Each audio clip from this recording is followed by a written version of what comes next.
Good evening to one and all present here.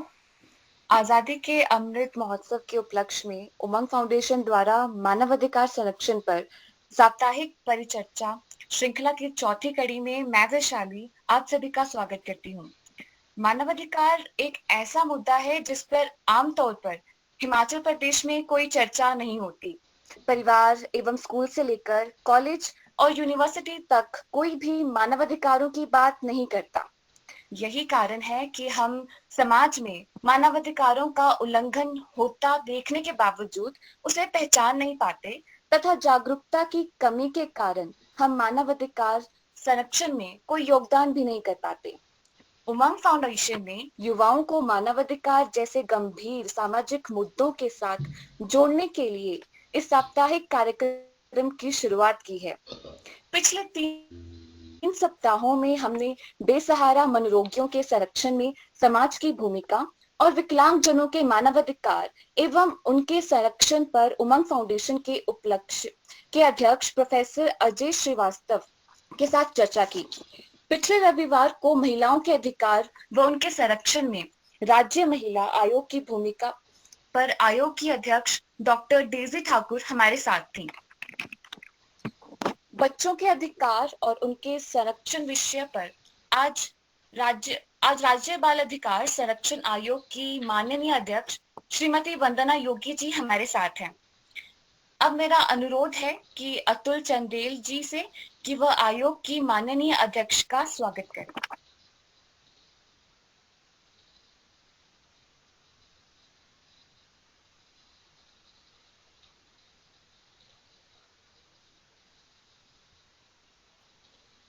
Atul Chandel जी। धन्यवाद मंच संचालिका वैशाली जी। मैं आज के इस कार्यक्रम में हमारे आदरणीय इस बच्चों के अधिकार व उनके संरक्षण में राज्य बाल संरक्षण आयोग की भूमिका इस विषय पर मुख्य वक्ता के रूप में पधारी श्रीमती वंदना योगी जी, अध्यक्ष राज्य बाल संरक्षण आयोग हिमाचल प्रदेश। आपका मैं यहाँ पधारने पर समस्त उमंग फाउंडेशन की तरफ से हार्दिक स्वागत और अभिनंदन करता हूं। इसके साथ ही मैं उमंग फाउंडेशन के chairman doctor Ajay Srivastava ji, trustee Shri Vinod Yogacharya जी, डॉक्टर सुरेंद्र जी, आप सभी का भी मैं यहाँ इस कार्यक्रम में पधारने पर हार्दिक स्वागत और अभिनंदन करता हूं। जैसा कि हम सभी जानते हैं कि बच्चों के अधिकार क्या हैं और उनके संरक्षण में राज्य बाल संरक्षण आयोग की क्या भूमिका है, उसके ऊपर हमारे आज के कार्यक्रम की मुख्य वक्ता श्रीमती वंदना योगी जी प्रकाश डालेंगी। समस्त श्रोताओं का भी मैं यहाँ पधारने पर उमंग फाउंडेशन की तरफ से हार्दिक स्वागत और अभिनंदन करता हूँ। आदरणीय श्रीमती वंदना योगी जी। धन्यवाद अतुल जी।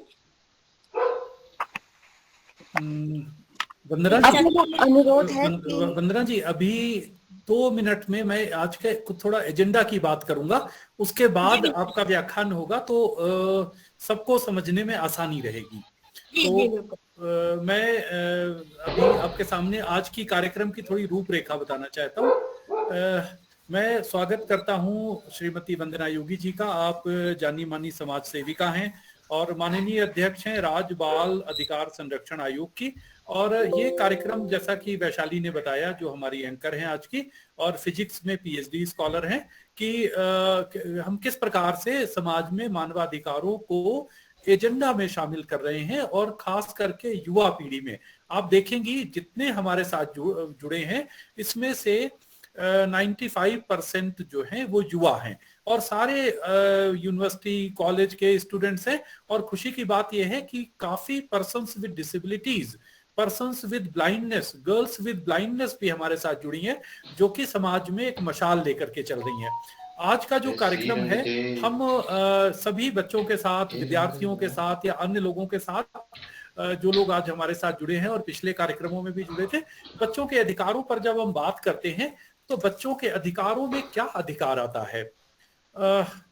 आयोग की भूमिका पर तो प्रकाश डालेंगी माननीय अध्यक्ष, लेकिन मुझे लगता है कि बच्चों के जीवन जीने का अधिकार सबसे बड़ा है। बच्चों की तरह जीवन जीना, जीवन तो सारे जीते हैं, बच्चों की तरह जीवन जीना, जिसमें कि सबसे पहले माता पिता या जो गार्डियन है उनका लाड़ प्यार, उनकी डांट, उनके साथ उसकी ग्रूमिंग, ये बच्चे का अधिकार है। इसके साथ खेलने का अधिकार है, पढ़ाई से भी पहले बच्चों का खेलने का अधिकार है। खेलने के साथ साथ और माता पिता के साथ बातचीत करने या अभिभावकों के साथ जब बच्चे बातचीत करते हैं तो उनका बोलना, देखना और साथ साथ मानसिक विकास, तो मानसिक विकास का अधिकार अपने आप जुड़ जाता है। और हर बच्चा यूनिक होता है, कोई दो बच्चे एक जैसे हों ये जरूरत नहीं है, क्योंकि संविधान में हमें ये नहीं कहा गया है कि दो लोग एक जैसे होंगे। हमारी सोसाइटी बिल्कुल डाइवर्स सोसाइटी है, उसमें बहुत ज्यादा विविधता है। कोई गोरा है, कोई डार्क कलर का है, कोई हिंदू है, कोई मुसलमान है, कोई हिंदी बोलता है, कोई दूसरी भाषा बोलता है, कोई उत्तर भारत का रहने वाला है, कोई दक्षिण भारत का रहने वाला है, कोई सारा दिन चावल खाता है, किसी को चावल नहीं पसंद है वो रोटी खाता है। इसी प्रकार से हर बच्चा और उसका स्वभाव यूनिक है। उस यूनिकनेस के साथ उसको जीवन जीने और बढ़ने का अधिकार होना चाहिए। जब वो थोड़ा समझदार होता है तो अपने जीवन के बारे में अधिकार धीरे धीरे उसके पास आने चाहिए। वो हर प्रकार से अपने निर्णय स्वयं लेने लगे माता पिता की देखरेख में, और कोई निर्णय माता पिता उस पर थोपे नहीं। तो ये इस तरीके से अधिकारों की, बच्चों के अधिकारों की हम बात शुरू करते हैं। और चूंकि हम उमंग फाउंडेशन की ओर से बच्चों के साथ तो काम करते ही हैं, हम दिव्यांग बच्चों या जो चिल्ड्रन विद डिसेबिलिटीज हैं उनके साथ भी ज्यादा काम करते हैं। जो लोग बच्चे इंटेलेक्चुअल डिसेबिलिटी के हैं, मेंटली रिटार्डेड है, उनके साथ भी काम करते हैं। तो मुझे लगता है कि इन बच्चों की जो विशेषताएं हैं, इनकी अक्षमताओं में हम उनकी क्षमताएं ढूंढें, उनके गुण ढूंढें और उनको उस प्रकार से विकसित होने का मौका दें। अभी थोड़ी देर पहले आज राज्य मानसिक स्वास्थ्य अस्पताल, जिसको हम स्टेट मेंटल हॉस्पिटल कहते हैं, वहां पर वर्ल्ड मेंटल हेल्थ डे पर एक कार्यक्रम था। मैं माननीय राज्यपाल महोदय के साथ था और हमने उनके साथ काफी अच्छी चर्चा की। और उन लगा मुझे कि वो बड़े संवेदनशील व्यक्ति हैं और बच्चों के प्रति उनके मन में ज्यादा संवेदनशीलता है। उन्होंने बताया कि गोवा में वो जो बच्चे इंटेलेक्चुअल डिसेबिलिटी के हैं उनके लिए काम करते थे ये, और एक स्कूल भी चलाते हैं। तो उनका कहना था, जो हमने कार्यक्रम से थोड़ा पहले उनके साथ बात की और बाद में भी बात की, मेरा सुझाव था कि बच्चों की काउंसलिंग, ये माननीय अध्यक्ष महोदय के ध्यान में भी मैं लाना चाहता हूं, क्योंकि वहां पर अधिकारियों ने बताया कि स्कूल्स में बच्चों की काउंसलिंग की कोई व्यवस्था नहीं है। नेशनल हेल्थ मिशन के मिशन डायरेक्टर भी हमारे साथ बैठे थे। उन्होंने कहा कि 19 स्कूलों में एनएचएम की तरफ से जो है वो कुछ काउंसलर्स दिए गए हैं। तो राज्यपाल ने कहा कि मैं इसको गवर्नमेंट के साथ टेकअप करूंगा, और मुख्यमंत्री माननीय जयराम ठाकुर जी की वाइफ डॉक्टर साधना ठाकुर ने भी कहा कि काउंसलिंग जो है बहुत जरूरी है। तो मैंने एक बार और निवेदन किया था माननीय अध्यक्षा से कि काउंसलिंग पर ज्यादा ध्यान दें, लेकिन अभी इस तरफ सरकार का ध्यान नहीं गया है। और स्कूलों में पोस्ट कोविड सिनेरियो जो है, जो परिदृश्य हमारे सामने कोविड के बाद आया है, उसमें बहुत दिक्कतें सभी को आ रही हैं सोसाइटी में। बच्चों को ज्यादा दिक्कतें आ रही हैं क्योंकि वो लोग घर में बंद रहे, ना टीचर्स के साथ उनका इंटरेक्शन था, ना दूसरे बच्चों के साथ खेलना होता था, सुबह से शाम तक मोबाइल के ऊपर लगे रहना, और अपनी क्लास खत्म होने के बाद उनका बाहर जाने का मन नहीं होता था क्योंकि वो उनकी आदत पड़ गई थी मोबाइल के साथ, फिर उसके गेम ढूंढने उसमें और दुनिया भर की चैटिंग करनी। और इससे कुछ बच्चों की, वहां पर डॉक्टर्स ने भी आए हुए थे आज के कार्यक्रम में, उन्होंने बताया कि उनके ऊपर स्ट्रेस आ रहा है, डिप्रेशन में जा रहे हैं बच्चे, उनकी आंखें खराब हो रही हैं। और इस सब के लिए जैसे ही स्कूल खुलते हैं काउंसलिंग की तुरंत आवश्यकता है। तो मैं, चूंकि बाल अधिकार संरक्षण आयोग का ये एक बेसिक एक जिम्मेवारी है कि बच्चों के लिए नीति निर्धारण में अपनी भूमिका निभाए। तो इस नाते से भी मेरा निवेदन है माननीय अध्यक्ष से कि वो इस तरफ भी ध्यान दे। दूसरा एक मुद्दा मैंने पिछली बार की जो हमारी रिसोर्स पर्सन थी उनके साथ भी उठाया था, डॉक्टर डेजी ठाकुर के साथ, वो है ट्रैफिकिंग, महिलाओं और बच्चों की तस्करी। महिलाएं और बच्चे हिमाचल प्रदेश से बाहर भी तस्करी करके जाते हैं। और हिमाचल प्रदेश में दूर दराज के क्षेत्रों से, आप बिलीव नहीं करेंगी, जिन बच्चों को हमने रेस्क्यू कराया है अभी तक, वो दूर दूर दूर राज्यों से आते थे। अभी थोड़े दिन पहले, 1 वर्ष भी अभी पूरा नहीं हुआ है, हमने टूटू से एक बड़े व्यापारी कारोबारी के घर से एक 15 साल की बच्ची को पुलिस के माध्यम से जो है रेस्क्यू कराया। और उस वो मध्य प्रदेश से यहाँ लाई गई थी। वो उस मतलब ह्यूमन या वीमेन ट्रैफिकिंग का इतना ज्यादा प्रचलन है, प्लेसमेंट एजेंसी के नाम से बच्चों को यहाँ लाया जाता है, वो बंधुआ मजदूर होकर रह जाते हैं, उनको कोई पेमेंट नहीं होता है, उनके स्वास्थ्य, उनकी पढ़ाई, उनकी मेंटल हेल्थ, उनकी फिजिकल हेल्थ, उनकी मेंस्ट्रुअल हेल्थ, यानी कि ये सब इस तरफ उनका कोई ध्यान नहीं होता है। और जो टूटू वाली बच्ची का जिसका मैं जो है एग्जाम्पल दे रहा हूं यहाँ पर, उसके साथ तो यौन दुर्व्यवहार होता था, सेक्सुअल अब्यूज भी हुई। और हमने जब उसकी कंप्लेंट की और ये सारा मामला उजागर किया तो वो लोग पकड़े भी गए। लेकिन ट्रैफिकिंग एक आम मुद्दा पुलिस के दिमाग में नहीं आता है। बच्चों की ट्रैफिकिंग को ये लेबर एक्ट में शामिल कर लेते हैं। और जबकि एंटी ह्यूमन ट्रैफिकिंग, आपके ध्यान में लाऊंगा, anti human trafficking unit 5-6 districts में काम कर रही है, लेकिन वो क्या काम कर रही है ये आमतौर पर किसी को पता नहीं होता है, क्योंकि उनको दूसरे काम दे दिए जाते हैं। तो इस प्रकार से बच्चों के जीने के अधिकार पर हमेशा तलवार लटक रही है। और बाल अधिकार संरक्षण आयोग की अध्यक्ष के नाते हम सबकी आपसे बहुत उम्मीदें हैं कि आप इस तरफ ध्यान देंगी। और मुझे लगता है ध्यान दे भी रही होंगी, क्योंकि हम तो आयोग को सिर्फ आपके साथ जब कभी बातचीत होती है उस माध्यम से जानते हैं, या समाचार पत्रों के माध्यम से जानते हैं। आमतौर पर बाल अधिकार संरक्षण आयोग के कार्यों के बारे में मीडिया में कुछ भी नहीं आता है। इक्का दुक्का कभी समाचार आया है, तो जब तक मीडिया में नहीं आएगा तब तक आपके पास आपके माध्यम से लोगों की जानकारी बाल संरक्षण को लेकर के नहीं बढ़ेगी, आयोग के बारे में जानकारी नहीं बढ़ेगी, और आपके पास शिकायतें भी नहीं आएंगी। तो आज के इस कार्यक्रम में हमारी आपसे अपेक्षा है कि इन मुद्दों पर आप हमारा मार्गदर्शन करें और बताएं कि आयोग में किस प्रकार से कोई शिकायत कर सकता है, कोई व्हाट्सएप नंबर होता है, कोई ईमेल आईडी है, या यदि किसी को शिकायत करनी हो तो क्या आपके पास स्वयं भी आ सकता है। ये सारे मुद्दों को लेकर के और बेसिक बात यह है कि आपकी निगाह में बच्चों का जीवन कैसा होना चाहिए और उनके अधिकारों के बारे में आप क्या सोचती हैं। मैं वैशाली से कहूंगा कि आगे की कार्यवाही का संचालन करें। अब मैं अनुरोध करूंगी राज्य बाल अधिकार संरक्षण आयोग की अध्यक्ष श्रीमती वंदना योगी जी से कि वह बच्चों के अधिकारों पर अपनी बात कहें। उनके व्याख्यान के बाद प्रश्नोत्तर का कार्यक्रम भी रहेगा। सभी प्रतिभागियों से अनुरोध है कि वह मैसेज बॉक्स में अपने प्रश्न लिख दें। उनके प्रश्नों के उत्तर श्रीमती वंदना योगी जी देंगी, और यदि समय मिलेगा तो आप सीधे उनसे प्रश्न भी कर सकते हैं।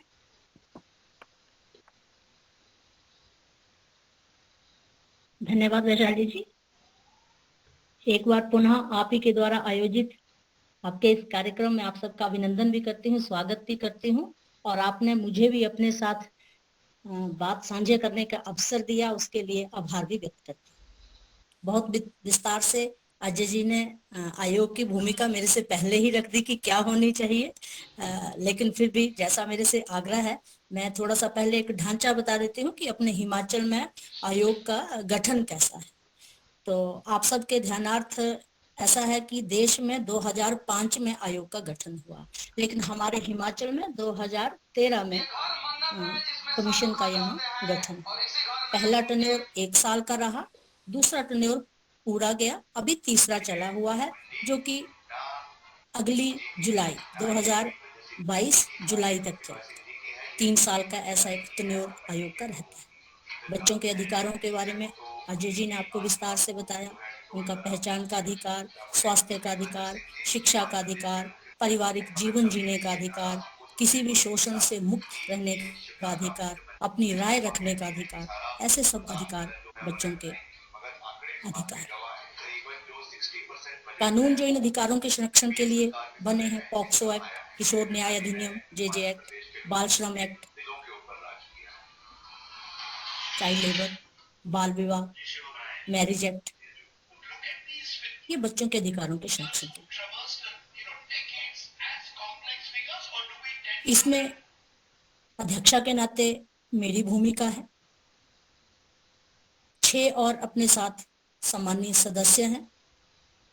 1 का टेन्योर पूरा हो गया है, 5 सदस्य अभी अपने साथ हैं।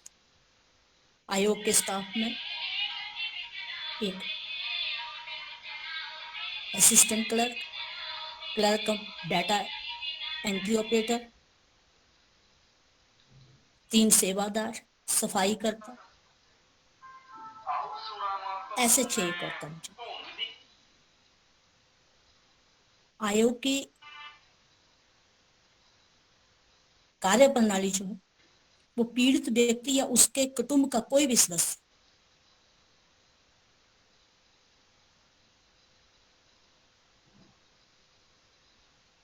इसकी शिकायत सीधे तौर पे आयोग से कर सकता है और आयोग बच्चों के विकास या संरक्षण के लिए बने कानूनों का पालन न होने पर स्वतः भी संज्ञान लेता है। जैसे अजय जी ने वेबसाइट की बात की, मेल आईडी की बात की, फोन नंबर की बात की, तो आप सब अगर लिखने में अभी समर्थ हैं तो आप लिख सकते हैं hpcpcr123@gmail.com। ये मेल आईडी है आयोग की। पुनः एक बार दोहराती हूँ, hpcpcr123@gmail.com। फोन नंबर कार्यालय का है 0177267394 पुनः दोहरा देती हूँ, 0177267394।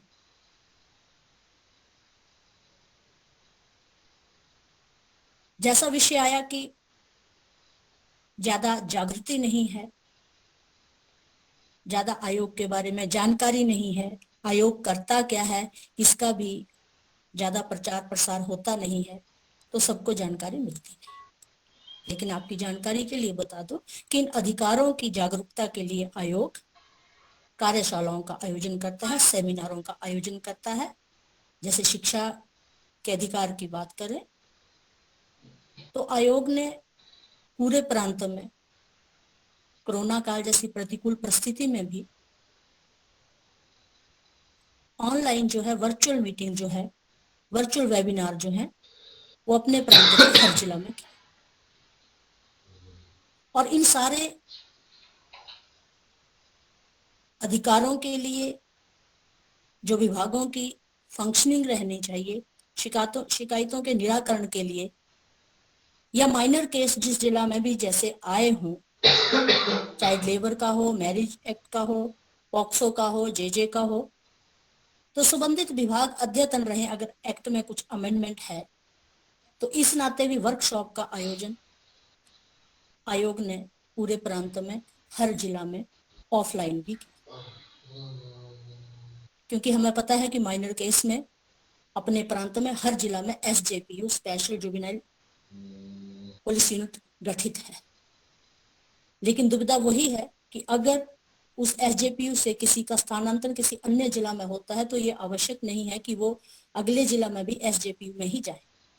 इसलिए जो नए उस जिला में वापस स्थानांतरण होके आएंगे वो भी आवश्यक नहीं है कि वो अद्यतन हो। तो इसकी आवश्यकता बनी ही रहती है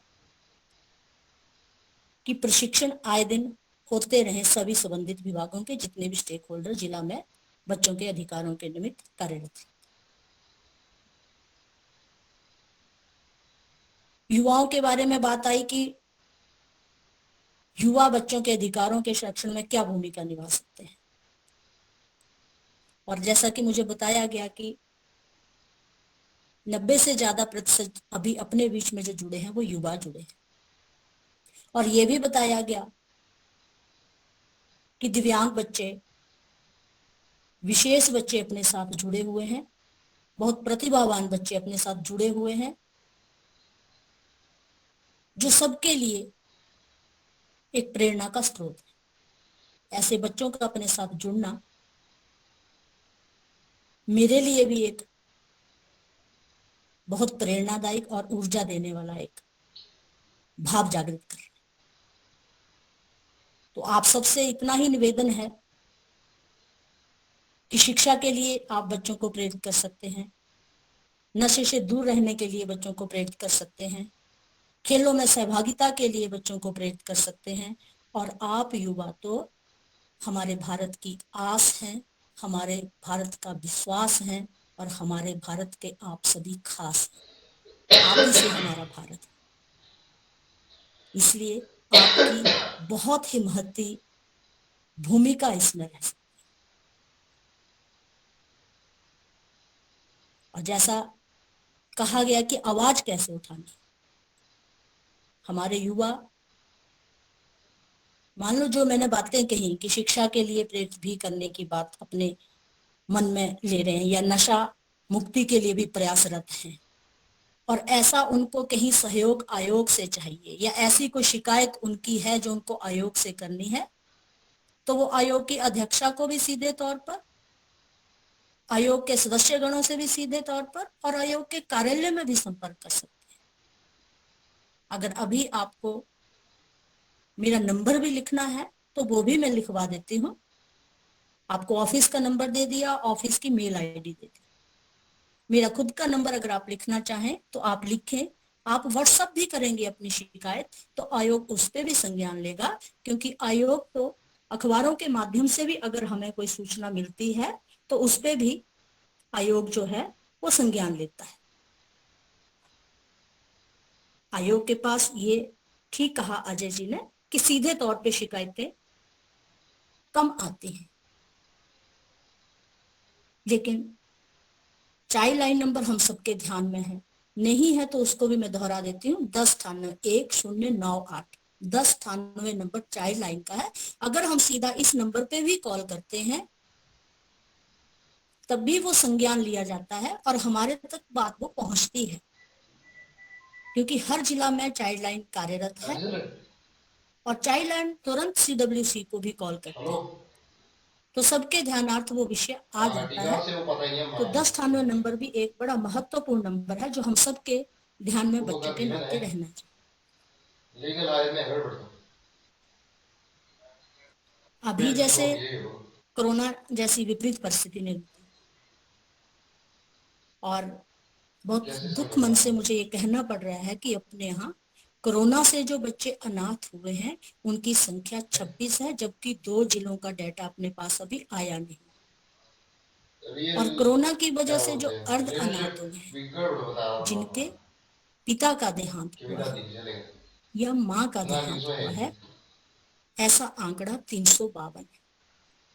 लेकिन ये आंकड़ा इतना ही नहीं, ये आंकड़ा वो आंकड़ा है जो ड्यू टू कोविड माता पिता के, इसके अलावा भी बच्चे अनाथ हुए हैं या अर्ध अनाथ हुए हैं वो तो चलो परिवार रजिस्ट्री चाहिए था ना, वो तुम्हारे घर गया कोविड के समय में, लेकिन कोविड के कारण से नहीं।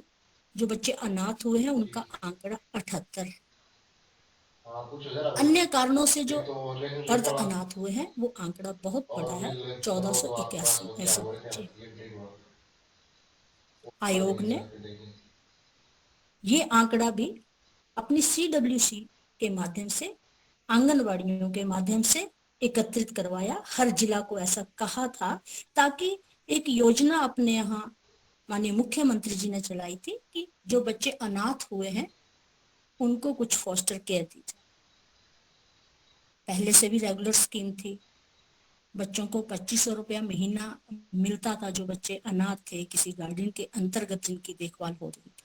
लेकिन इस बार 1500 रुपया और बढ़ाया गया था और ये आंकड़ा 4000 रुपये का किया था। इसलिए ये बहुत आवश्यक हो गया था कि जो अर्ध अनाथ हुए हैं, मान लो जिनके माता घर में है लेकिन पिता नहीं है और आय अर्जन का जो स्रोत था वो पिता ही थे, तो उन बच्चों का क्या। इसलिए आयोग ने ये चिंता की और ये आंकड़ा कलेक्ट किया। इसको भी सरकार के सामने रखेंगे ताकि सरकार इन बच्चों के लिए भी कुछ ना कुछ योजना बनाए। जैसा अजय जी ने कहा कि काउंसलिंग की, तो अजय जी ये मेरा व्यक्तिगत अनुभव भी है। अभी हम बाकी स्कूल्स का भी रहने दें, परिवारों का भी रहने दें, अगर मैं केवल और केवल जो अपने 47 जो बाल देखभाल केंद्र चलते हैं, जिनमें 11 जो है उसको सीधे तौर पर सरकार रन करती है, गवर्नमेंट रन करती है, और बाकी किसी न किसी एनजीओ के माध्यम से। मैं केवल और केवल उनकी बात भी करूं तो जिस मानसिक अवसाद की आप बात कर रहे हैं, जिससे आज की परिस्थिति में कोई भी हम में से अछूता नहीं है, कहीं ना कहीं इस विपरीत परिस्थिति का दुष्प्रभाव हम सब पे है। और आपने ठीक कहा कि अभी जो परिस्थिति ऐसी है कि बच्चे स्कूल नहीं जा रहे हैं, खेल के मैदान तक में नहीं जा रहे हैं। जो बाल देखभाल केंद्र हमारे छोटे हैं, जिनमें कि खेल का मैदान भी नहीं, उनकी स्थिति और भी गंभीर। अभी आप सबके ध्यान में आया होगा, हमीरपुर जिला के सुजानपुर में जो अपना बाल देखभाल केंद्र, वहां से हमारे 3 बच्चे जो है वो भाग गए। अगर आपने अंदर की उनसे बातचीत मेरे से साझा लेनी, तो मैं आपको बताऊं कि बच्चे किसी भी प्रताड़ना में नहीं थे। वो स्वीकार कर रहे हैं, हम बहुत खुशी से, बहुत अच्छे से यहाँ रहते हैं और स्टाफ हमें बहुत अच्छे से। लेकिन भागने का कारण उन्होंने जो बताया, ये तीनों बच्चे बड़े थे, 16 से ऊपर थे, और ये बच्चे वोकेशनल कोर्स के लिए बाहर थे, कुछ ना कुछ सीखने के लिए बाहर थे। एक एल्युमिनियम का काम सीखते थे, एक बेकरी का काम सीखते थे, ऐसे करके वो बच्चे बाहर। अब ये बच्चे खुश थे कि हमें बाहर आना जाना मिल रहा है, 4 लोगों से मिलना मिलाना। अभी बहुत कम समय हुआ था इनको जाते हुए, क्योंकि पहले तो परिस्थिति हम सबके ध्यानार्थ है कि बिल्कुल ही विपरीत थी। अभी जैसे ही खुला था तो ये सब बाहर लगे थे। हमारा एक बच्चा कोरोना पॉजिटिव आया, वो 3-4 दिन जो बाहर जाने की अनुमति नहीं मिली, उसमें उन बच्चों को घुटन महसूस हुई। तो उन्होंने कहा कि सर में दर्द जैसी महसूस हुई। उन्होंने ये कहा कि हमारे मन में कुछ नेगेटिव थॉट्स आए, हमारे मन में ये आया कि हम चीखें चिल्लाएं जोर से और बाहर जाएं, इतना घुटन, इतना असहज महसूस हुआ। उनमें से दूसरे बच्चे को क्या आभास करवाया कि हम चले जाएंगे तो तेरे को भी बाहर जाने की अनुमति फिर नहीं मिलेगी। उसका कोई मन बाहर जाने का नहीं था, वो घुटन भी महसूस नहीं कर रहा था, लेकिन उसको उन्होंने ये आभास करवाया कि तेरा बाहर जाना तेरा भी बंद हो जाए। अब बताइए, जब अखबार में ये खबर छपती है बच्चे भागे, तो सीधा ध्यान में आता है कि बच्चों के साथ पता नहीं क्या क्या गलत हुआ। लेकिन ऐसा ना होते हुए भी बच्चे जो हैं वो मानसिक अवसाद। लेकिन जब मैं जड़ तक गई तो मेरे ध्यान में आया कि उन बच्चों से ऐसा संवाद का हमने कुछ रखा ही नहीं है जो आपने काउंसलिंग की बात की। उनके व्यक्तित्व विकास के लिए अभी तक हमने कोई कदम ही नहीं उठाया था। मेरा बार बार इस संस्थान में, क्योंकि मेरा होम डिस्ट्रिक्ट है, तो हर त्योहार में भी मेरा जाना होता है।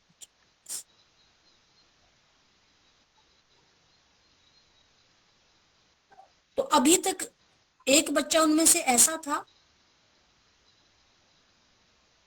जिसको अपने घर का एड्रेस पता था,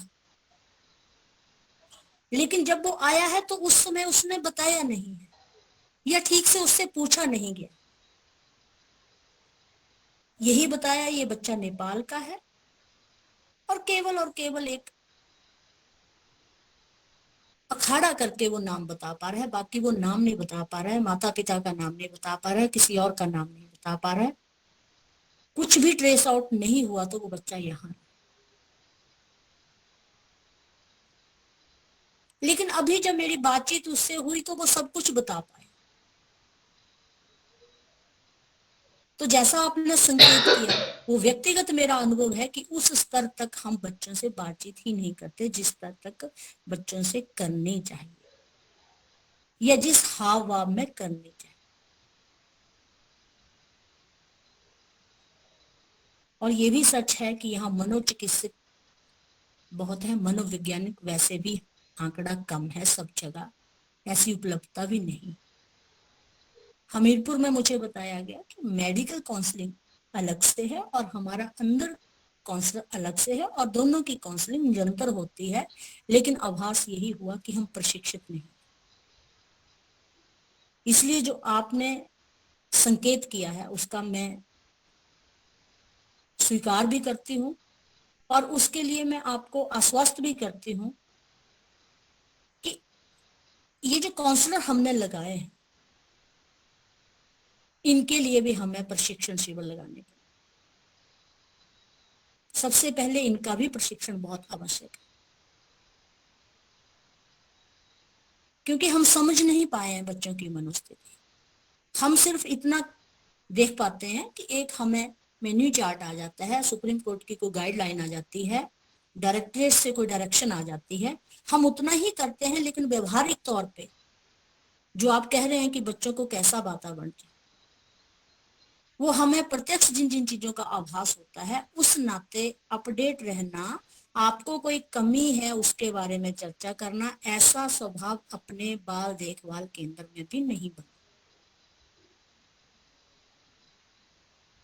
ये जो प्रकरण हुआ है इसने मेरी आंखें और भी चौंका दी हैं कि बच्चों ने अचानक कुछ नहीं किया, उन सारे बच्चों ने आपस में बातचीत करके। तो इसका मतलब हमारा कितना संबंध उन बच्चों से था कि हम समझ नहीं पाए। इसलिए जो संवेदनशीलता की आप बात कर रहे हैं, जब तक हम में नहीं होगी तो कानून एक्ट कुछ नहीं कर पाएंगे। व्यवस्थाएं बहुत हैं, कानून बहुत हैं, लेकिन एक जो इंटेंशन इंटरनल सब में चाहिए वो ये कि बच्चों के हित रक्षण के लिए कानून। इन कानूनों का क्रियान्वयन और पालन भी उसी ढंग से होना चाहिए कि बच्चों का हित सुरक्षित रहे। जैसा आपने कहा कि बच्चे का अगर जबरदस्ती पढ़ाने का मन है, बच्चे का पढ़ने का मन नहीं, तो उसकी प्रतिभा को हमने उजागर किया। यहाँ मेरे ध्यान में आया कि बच्चों को, कईयों को गायन का भी शौक है, कईयों को ऐसे उपकरण बजाने का भी शौक है, हारमोनियम, तबला। तो उपलब्धता थी, कागजों में हम लोग पूछेंगे तो वो जवाब आएगा कि है, लेकिन ग्राउंड में जब जाएंगे तो तबला या तो फूटा होगा या हारमोनियम खराब। ये वो संवेदनशीलता की कमी। हम संवेदनशील होते तो बच्चों की दिनचर्या कुछ तो हम ऐसी नियमित करते, ऐसी अनुशासित करते, ऐसा व्यस्त बच्चों को रखते। अगर हमें लगता है बच्चों को बाहर जाने की एक तलब है और बाहर हम नहीं ले जा पा रहे हैं, तो हम ऐसा भी कर सकते थे जैसा अभी हम संवाद आपस में कर।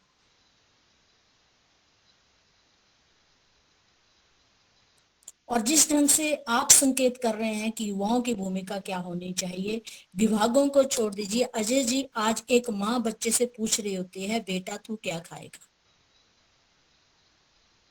जीवन के अधिकार की हम बात कर रहे हैं।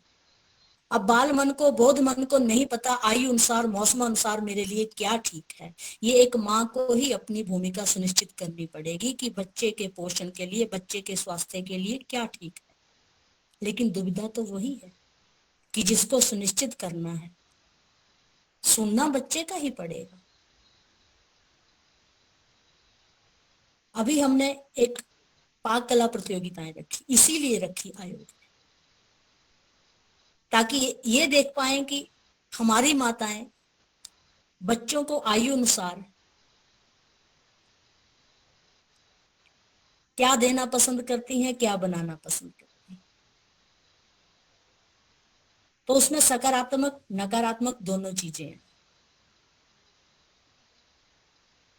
जो सचेत थी, सजग थी, उन्होंने अगर बच्चे से पूछा क्या खाएगा, उधर से जवाब आया मंचूरियन खाएंगे, तो उन्होंने न्यूट्री को मंचूरियन वे में वो बना के दिखाया ताकि बच्चे का मन भी रह जाए और उनकी न्यूट्रिशन वैल्यू भी बनी रहे। लेकिन अधिकतर माताओं ने फ्राइड की तरफ ध्यान दिया। लेकिन ये पाकला प्रतियोगिता हमने इस ढंग से रखी थी, स्टेप बाय स्टेप, कि अंतोगत्वा उनको वहां तक ले जाना जो एक थीम हमने रखा था वहां तक उन माताओं बहनों को पहुंचाए। तो ऐसे छोटे छोटे प्रयास आयोग करता है, लेकिन विषय वहीं आके रुकता है कि हम सबको इन मामलों में संवेदनशील होना पड़े। कानून तो है लिंगानुपात ठीक करने के लिए कि अल्ट्रासाउंड नहीं हो सकता, लिंग की जांच नहीं आप कर सकते, उसके लिए बहुत सारे प्रावधान भी हैं कि अगर कोई करता है उसकी रजिस्ट्रेशन कैंसिल हो सकती है, उसका लाइसेंस रद्द हो सकता है। लेकिन विडंबना वही है कि अगर संवेदनशीलता नहीं है तो वेल बीइंग लिख के वो काम गाए बहाए अभी भी होता है। बाल श्रम की हम बात करें, जैसा आपने तस्करी का भी एक संकेत किया, कई बार सामान्यतः संवाद होता है उद्योगपतियों से या समाज, तो कईयों को उस दिशा का चिंतन ही नहीं होता। उनको लगता है बहुत बुरी अवस्था में बच्चा था और हमने तो बहुत हैंडसम अमाउंट पे इसको रखा है, ये देखिए इसका बैंक बैलेंस कितना हो, ये देखिए इसको किस तरीके से नहलाया धुलाया जाता है, कैसा इसका काम। संदेह नहीं कि उन्होंने वो सब कुछ बहुत अच्छे से किया, लेकिन उनको वो ध्यान ही नहीं होता कि हम अपने आने वाले भारत को बर्तन धोने वाला भारत बनाए। उसकी कोई ना कोई प्रतिभा को हम लुप्त रख रहे हैं। ये चिंतन भी हमें जगाना हो।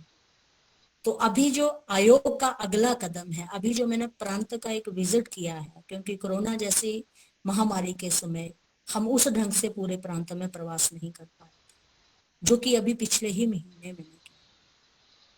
तो ध्यानार्थ ये आया कि बहुत आवश्यक है ऐसे टूरिस्ट प्लेस में जो होटल या ढाबे वाले हैं उनके साथ बैठा जाए, लेबर इंस्पेक्टर के साथ। पहल तो हमें भी उसी विश्वास के साथ करनी पड़ेगी, उसके बाद तो जैसा आपका संकेत है वो सब चीजें होंगी। लेकिन मुझे लगता है कि हर किसी में एक अच्छा व्यक्ति छुपा होता है। कानूनी तौर पे तो कानून ने काम करना है, लेकिन मेरा अपना जो मन है, मुझे ये लगता है कि मैंने एक बार इन सब के साथ बैठना। अभी कुछ एक जिलों की डेट आ भी गई, मैं सब जगह ये कह के आई हूं कि एक ऐसी वर्कशॉप ढाबा मालक, होटल मालक या उद्योगपतियों से कर, उनको ये संकेत देंगे कि जाने अनजाने हमसे ये चूक हो रही, ये हमारे बच्चे हैं। कहने को हम कहते हैं ये प्रवासी बच्चे, यूपी के, बिहार के, कहाँ के हैं, हमारे भारत के बच्चे हैं, हमारे ही बच्चे हैं। और जब हम उनकी चिंता कर ही रहे हैं तो उनके अंदर की प्रतिभा को हम एक बार निखारें। सरकार ने बहुत सुंदर व्यवस्था की है, पहले तो 6 से 14 थी, अभी नई आरटी एक्ट में, नई शिक्षा नीति में मुझे लगता है ये 3 से 14 हो जाए। अजय जी, आपके ध्यान में है कि नई शिक्षा नीति का जैसे ही हमारे हिमाचल में क्रियान्वयन का एक संकेत मिला, तो हमने वो भी 12 के 12 जिलों में शिक्षा नीति पे वेबिनार, क्योंकि वहां भी आयोग को लगा कि इस नई शिक्षा नीति में गुरु की गरिमा को पुनर्स्थापन की एक किरण सी दिख रही, जहां बच्चे को भाषा के बोझ से बचाया जा सकता है या अर्थ के बोझ से बचाया जा सकता है। इसलिए ये हमने अपनी भूमिका सुनिश्चित करनी चाहिए कि हम आकर्षण पैदा करें। अनुकूल परिस्थिति है कोरोना जैसे काल में, जिन्होंने प्राइवेट स्कूल में बच्चे डाले भी थे उनका भी मन वहां से, इस समय को हम बहुत सुंदर तरीके से बना सकते हैं। सरकारी स्कूलों में हम आकर्षण पैदा, इतना जरूर है कि जितना इंफ्रास्ट्रक्चर चाहिए, जितने टीचिंग एड्स चाहिए इस नई शिक्षा नीति के अंतर्गत, उतना इतना जल्दी नहीं हो पाएगा। इसीलिए शिक्षा विभाग ने शायद क्लस्टर के रूप में इसको करना चाहा। 5 स्कूलों में एक स्कूल ऐसा प्रमुख जहां ये सारा इंफ्रास्ट्रक्चर वो उपलब्ध करवा। एक तरफ काम बहुत हो रहे हैं, बच्चों की चिंता भी हो रही, लेकिन बच्चों पे प्रयोग भी बहुत, और इसमें माँ की भूमिका का भी मैंने आपको बताया कि वहां तक भी इग्नोरेंस हो रही है, परिवार में भी इग्नोरेंस हो रही है। इसमें सबकी एक सहभागिता चाहिए, सबका समन्वय चाहिए। बच्चों को स्वच्छंद वातावरण तभी मिलेगा अगर जिस परिवार में बच्चा है, जिस समाज में बच्चा है, उसमें भी वो वातावरण। बच्चों को सुनने का अभ्यास नहीं रखना, उनको चुप कराने के लिए, उनके मन को रखने के लिए आज परिवारों में मोबाइल हाथ में थमा दिया। हमें लगता है बच्चा चुप हो गया, बच्चा खुश हो गया। कई बार इसी इग्नोरेंस से जो है वो बच्चे में कुंठा, ईर्ष्या, क्रोध या कोई और व्यसन पनपे।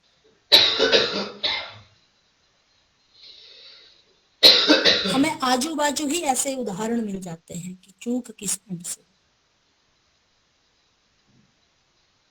जहां हम ऐसे बच्चों की बात कर रहे हैं जो हमें बेसहारा से लग रहे हैं,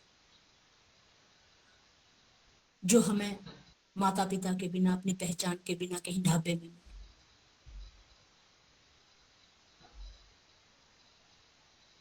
लेकिन लग रहा है ये दुविधा तो बच्चों के साथ परिवारों में भी,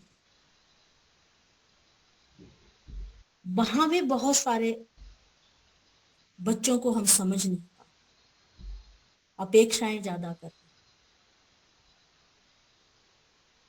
बच्चे के अंदर अच्छे खिलाड़ी की प्रतिभा छुपी हुई है, लेकिन हम उसको एकेडमिक उसमें उसकी परफॉर्मेंस ढूंढ रहे हैं, वहां दबाव बना।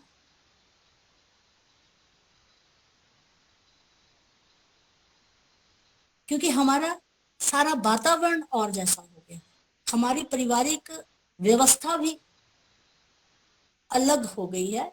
जिस व्यवस्था में हम पोषित हुए हैं वो व्यवस्था हम बच्चों को नहीं दे पा।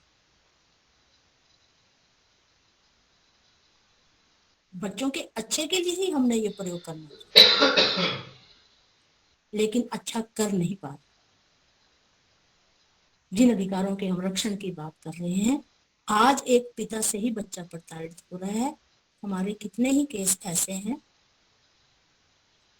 जहां दुराचारी ही पिता। कहां तक संरक्षण होगा, कहां तक कानून बना। पॉक्सो में भी हमने देखा 2016 के बाद अमेंडमेंट हुई, ये होती ही जाएगी, लेकिन रुकेगी चीजें कैसे? क्योंकि यहाँ की जो संपदा है, यहाँ की जो विशेषता है भारत की, वो है हमारी उन्नत समृद्ध संस्कृति, हमारी जड़ें। अजय जी माफी चाहूंगी, आयोग की अध्यक्षा हूं, लेकिन व्यवहारिक तौर पे इसी एंड से हमसे जुड़ा। आज परिवार में जो बच्चा ज्यादा चंचल होगा, ज्यादा शरारती होगा, ज्यादा उग्र होगा, ज्यादा उदंड होगा,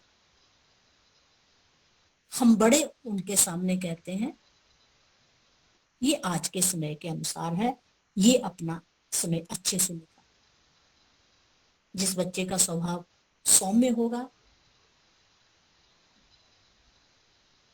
जिस बच्चे के पास शब्द कम होंगे, जो बच्चा कम एक्सप्रेस कर पाएगा चीज को, उसको हम सीधे तौर पे कह देंगे ये आज के समय अनुसार। चूक इस एंड से।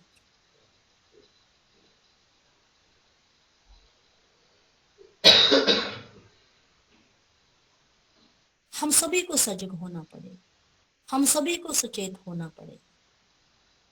और जिस आप कर्तव्य की बात कर रहे हैं, वो कर्तव्य बोध तब होगा अगर स्वयं पे शोध होगा। जैसे आपने संकेत दिया कि 90 से ज्यादा प्रतिशत जो है वो युवाओं का। मैं युवाओं को यही कहना चाहूंगी कि भारत का युवा मतलब कौन, इसको जरूर अध्ययन कीजिए। कैसा होना चाहिए भारत का? क्योंकि जब हम अपनी पहचान भूलेंगे, अपना स्वभाव भूलेंगे, तो अपना प्रभाव भूलेंगे, अपना दबाव। भारत में युवाओं के शौर्य की गाथाएं हैं,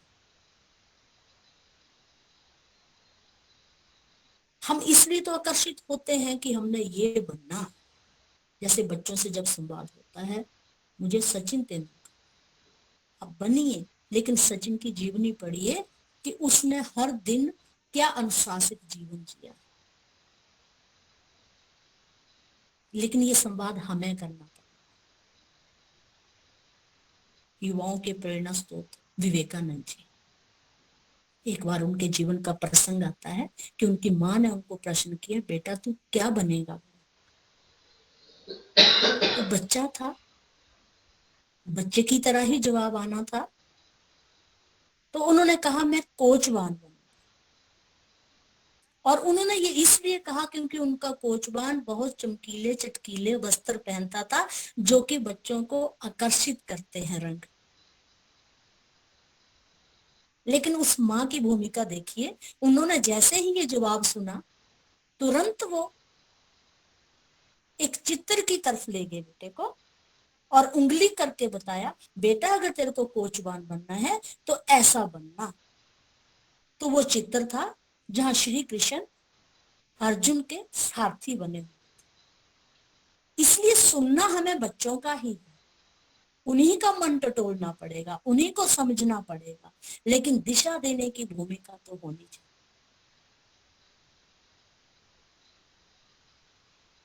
बच्चों को सपने देखने दीजिए, लेकिन हम सहयोगी बने उनके सपनों को साकार करने। उनको अपने सपने नहीं दिखाई, लेकिन उनको आभास करवाना पड़ेगा। अगर कहीं का भी कोई आकर्षण हो रहा है तो उस सफलता को पाने के लिए जो सीढ़ियां चढ़नी पड़ेंगी वो दिखाने का काम हमें करना। और जैसे आपने कहा युवाओं से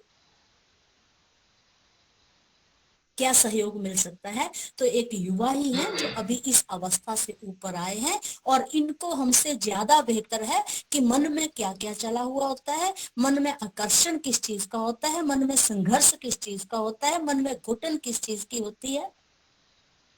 ये अच्छे से बच्चों को समझ सकते हैं और अच्छे से बच्चों को समझा सकते हैं। आज का युवा हमें भी दिशा दे सकता है। मुझे बहुत विश्वास अपने युवाओं पे है। अभी वर्क फ्रॉम होम हुआ, बहुत से युवाओं से मेरा मिलना हुआ, मुझे इतना अच्छा लगा, इतनी उम्मीद बढ़ी। लगता है कि सब कुछ अभी बचा हुआ है।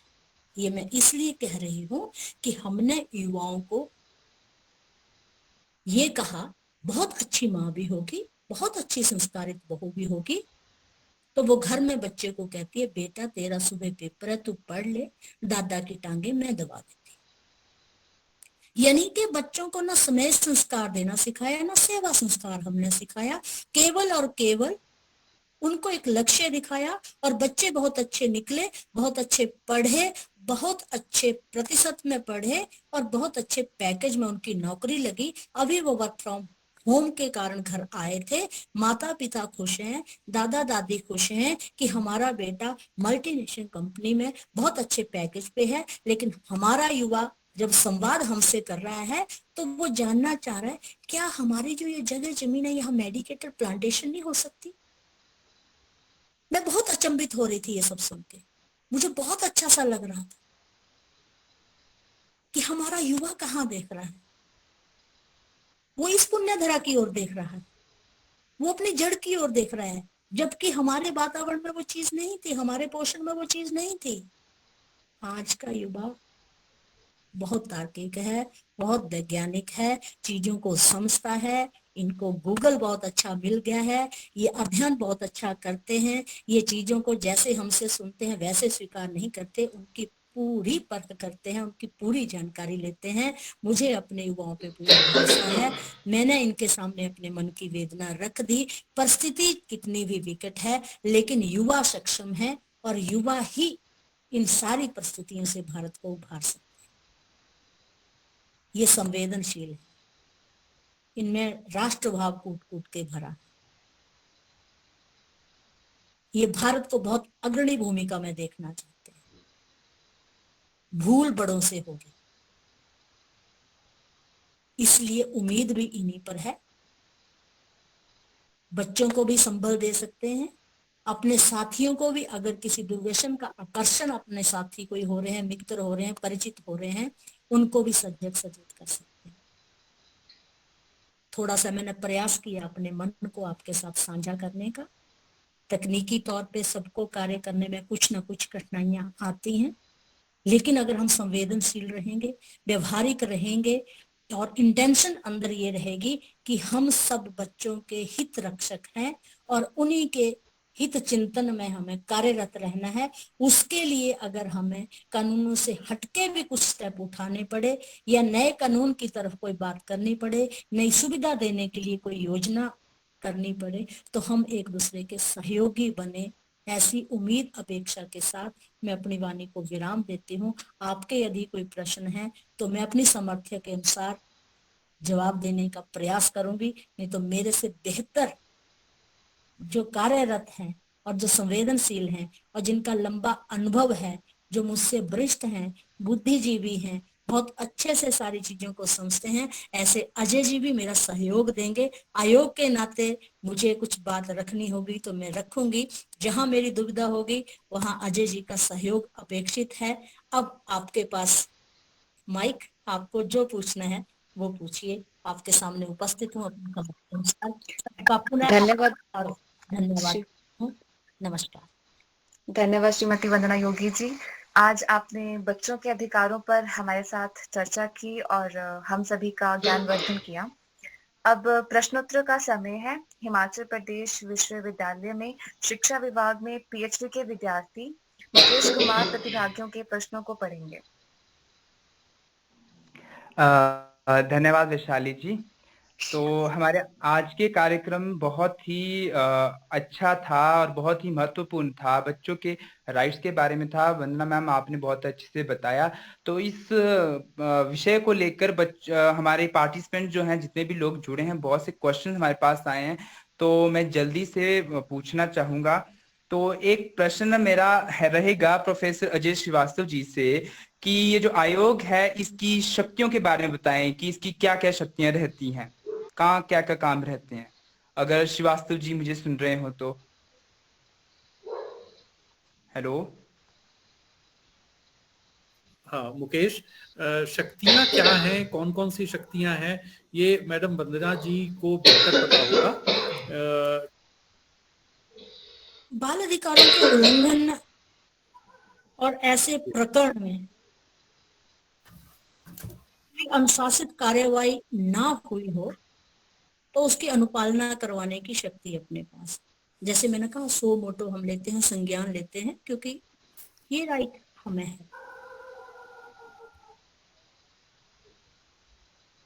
आतंकी गतिविधियों से या कोई सांप्रदायिक ऐसी हिंसा होती है, दंगे होते हैं, प्राकृतिक कोई आपदा है, घरेलू हिंसा है, जैसा अजय जी ने संकेत किया था, ऐसा ट्रैफिकिंग का कुछ है, कोई अत्याचार बच्चों के ऊपर है, कोई उत्पीड़न हो रहा है, कोई यौनाचार बच्चों के साथ रहता है, ऐसे प्रभावित मामलों में उपयुक्त निवारक जो मापदंड है, अगर उनकी अनुपालना ना हो रही होगी तो हम उसमें संज्ञान ले सकते हैं।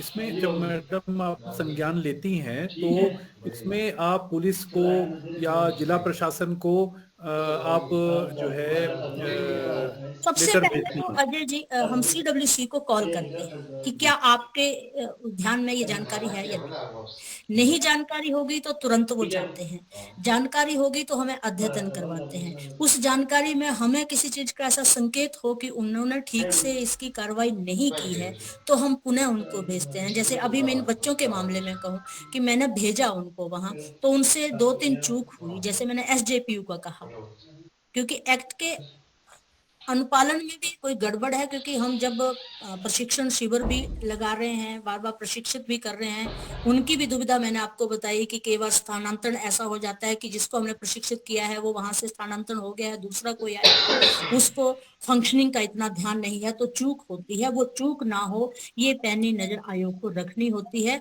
तो इस CCI में भी पुलिस की वर्दी में ही पुलिस वहां चली गई है जो उसको जाना नहीं।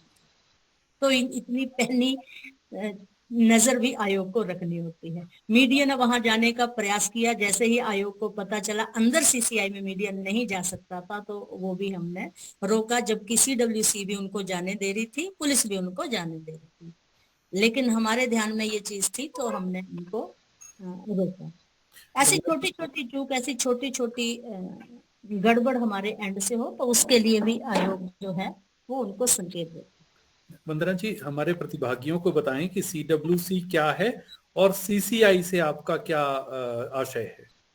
सीडब्ल्यूसी स्थानीय बाल कल्याण समिति है। इसका गठन हर जिला में है। इनमें भी एक चेयरपर्सन रहता है और 6 सदस्य रहते हैं, और यही एक ऐसी कड़ी है नीचे जो कि माइनर केस में सबसे महत्वपूर्ण भूमिका में होती है। कोई भी किसी केस में रिपोर्ट अगर बनानी है, हमें जो रिपोर्ट स्वीकार्य होती है या सुप्रीम कोर्ट जिस रिपोर्ट को ठीक समझेगा वो होती है स्थानीय बाल कल्याण समिति। अगर सीधा जैसे मैंने 10 थाना नंबर आपको चाइल्ड लाइन का बताया, वहां भी कॉल गई होगी तो उनकी पहली यही भूमिका बनती है कि वो सीडब्ल्यूसी को कॉल करें। किसी बच्चे को रेस्क्यू करना है, किसी बच्चे की वन स्टॉप सेंटर में छोड़ना है, किसी बच्चे को किसी बयानबाजी के लिए भी कहीं ले जाना है, या पुलिस को उनके बयान लेने घर भी जाना है, तो बिना सीडब्ल्यूसी के उनको नहीं जाना है, ये तय है। सीडब्ल्यूसी महत्वपूर्ण हर कड़ी है हर जिला में। कोई भी माइनर केस है उसमें उन्हीं की भूमिका। पुलिस को भी सीधी कोई अत्याचार उत्पीड़न का ऐसा केस आता है, किसी को नहीं जानकारी है 10 थानों की, किसी को नहीं जानकारी है सीडब्ल्यूसी की, किसी को नहीं जानकारी है बाल आयोग की, वो सीधा थाने भी चला जाता है किसी बच्चे के केस को लेके, तो पुलिस की पहली जो एक सूचना है वो सीडब्ल्यूसी को जाए, क्योंकि बच्चे की काउंसलिंग भी करनी है, संवाद भी करना है, ये बयान भी बच्चे को लेना है तो सीडब्ल्यूसी के सामने ही लेना है। इनकी शक्तियां क्या होती हैं सीडब्ल्यूसी की? क्या इनके पास मजिस्ट्रेट की पावर्स होती हैं? जी, जुडिशरी पावर होती है इनके पास। और जैसे अभी बच्चे जो बाहर से आए हैं, जैसे जो बच्चे भाग गए हैं, अभी अगर इनको यहाँ से शिफ्ट भी कहीं करना है, और उपायुक्त महोदय को भी अगर लगता है कि यहाँ जो है वो थोड़ा रेनोवेशन का काम चला है और बच्चों की शिफ्टिंग बहुत जरूरी है, संस्थान को भी लगता है कि बच्चों की शिफ्टिंग बहुत जरूरी है, तो भी बिना सीडब्ल्यूसी के वो बच्चों को शिफ्ट नहीं कर सकते। और जहां शिफ्ट करना है वहां की सीडब्ल्यूसी को बिना बताए भी नहीं कर सकते। इसलिए पावर सारी इन्हीं के पास है, ऑर्डर यही करेंगे, लीगल राइट इन्हीं के पास है। अडॉप्शन के लिए भी बच्चे को कोई फ्री करता है तो भी सीडब्ल्यूसी करती है। कोई बच्चा अपने पास अगर आ गया है, उसकी जांच पड़ताल कर ली गई, ट्रेस आउट नहीं हुआ उनके माता पिता और लीगली उसको फ्री करना है, तो भी सीडब्ल्यूसी की ही भूमिका आती है।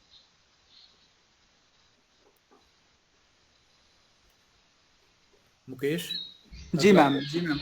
मैम हमारे पास शिकायतें आती हैं इनके पास, इनके बेंच बैठते हैं, कोर्ट की भूमिका में ये लोग होते हैं। जी मैम। मैम हमारे पास अगला प्रश्न जो आया है वो किया है विनोद योगाचार्य जी ने। ये प्रदेश विश्वविद्यालय से पीएचडी के शोधार्थी हैं। तो इनका प्रश्न है मैम कि पिछले 1 वर्ष में बाल उत्पीड़न के कितने मामले आयोग के ध्यान में आए हैं और कितने मामलों का निपटारा हुआ है और कितने मामले अभी भी लंबित है? ऐसे सीधा अगर आप शिकायतों की बात करें कि कितना आती हैं, तो वर्ष में 10 या 15 जो है वो सीधा आयोग के पास शिकायतें पहुंचती हैं। बहुत कम पहुंचती है जो सीधा पहुंचती हैं, और इनमें भी ज्यादातर कौन होते हैं जिनका ऑलरेडी कोर्ट केस चला हुआ होता है और वहां पे कोई ठीक से इनकी बातचीत नहीं बनती है, तो ये बच्चों के निमित्त फिर अलग से बाल आयोग में आते हैं। ऐसा बहुत कम है कि सीधे तौर पे आई। लेकिन इस वर्ष आप बात करें तो ऐसे 259 मामलों में कार्रवाई हुई है, 25 ऐसे मामलों में निरीक्षण हुआ है, 94 मामलों में कार्रवाई कर ली गई है, स्वतः संज्ञान लेना। 3 मामले अभी निरीक्षण में हैं। जी मैम। मैम हमारे पास जो अगला प्रश्न आया है वो किया है अभिषेक भागड़ा जी का आया है। ये कहते हैं कि बाल तस्करी, बाल मजदूरी और बाल बंधुआ मजदूर को रोकने के लिए बाल संरक्षण आयोग कैसे काम करता है? जी मैम। मैंने पहले भी आप सबसे साझा की बातचीत कि वैसे तो हर जिला में लेबर इंस्पेक्टर है और एक उपायुक्त, हर जिला में उपायुक्त के माध्यम से एक कमेटी गठित होती है और इनको निरीक्षण के लिए जाना ही होता है, ऐसे अपने उद्योगों में, ऐसे अपने होटल ढाबा में, और ये लोग जाते भी हैं। चूक किस एंड से होती है? मैं आपको एक जिला की बात बताऊं तो वहां उन्होंने कहा कि हमने 65 निरीक्षण किए हैं और केवल एक मामले में हमें बच्चा मिला था जो कि वार्न करके New authentication request. छोड़ दिया गया था। लेकिन जो उन्होंने 65 निरीक्षण किए वो आयोग को मान्य नहीं हुए, स्वीकार्य नहीं हुए, क्योंकि उन्होंने वो एकल किए थे।